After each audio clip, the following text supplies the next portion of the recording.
Andijon viloyatida aholi o'rtasida ichimlik suvidan oqilona foydalanish madaniyatini shakllantirishga qaratilgan ishlar izchil davom etmoqda. Xususan, Andijon suv ta'minoti aksiyadorlik jamiyati tomonidan umumta'lim maktablarida tashkil etilayotgan ochiq darslar o'quvchilar uchun nafaqat qiziqarli, balki amaliy ahamiyatga ega bo'lib xizmat qilmoqda. Bunday mashg'ulotlarda bolalar suv resurslarini asrash, uni tejab ishlatish va atrof muhitga ehtiyotkorona munosabatda bo'lish kabi muhim tushunchalarni o'zlashtirmoqda. Navbatdagi ochiq dars Andijon shahridagi 33-sonli umumta'lim maktabida tashkil etildi. Mazkur ta'lim muassasasida 65 nafar pedagog mehnat qilib, 1000 nafarga yaqin o'quvchi 35 ta sinfda tahsil olmoqda.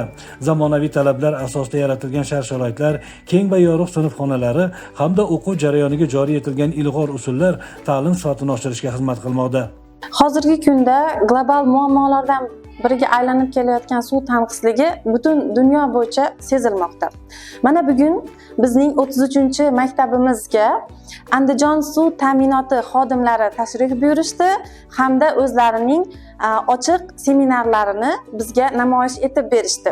Va bundan bizning o'quvchilarimiz, aziz farzandlarimiz o'zlariga kerakli bo'lgan xulosalarni oldilar hamda bular ham o'z uylariga, o'z xonadonlariga ushbu ma'lumotlarni yetkazib berishga harakat qiladilar. Hamda biz ham bundan buyon ushbu sizlarning bizlarga yetkazgan ma'lumotlaringiz, yordamingiz bilan yanada o'zimizning kelajak soat darslarimizda hamda boshqa ochiq darslarimizda suv haqida, suvni tejash bo'yicha kerakli chora-tadbirlarni olib boramiz. Bu kabi mashg'ulotlar o'quvchilarning ona tabiatga bo'lgan munosabatini shakllantirishda, ekologik madaniyatini yuksaltirishda muhim ahamiyat kasb etmoqda. Eng muhimi, bolalarda ichimlik suviga nisbatan ehtiyotkorlik va mas'uliyat tuyg'usi kuchayib, kelajakda ushbu bebaho ne'matni asrab-avaylashga xizmat qiladi.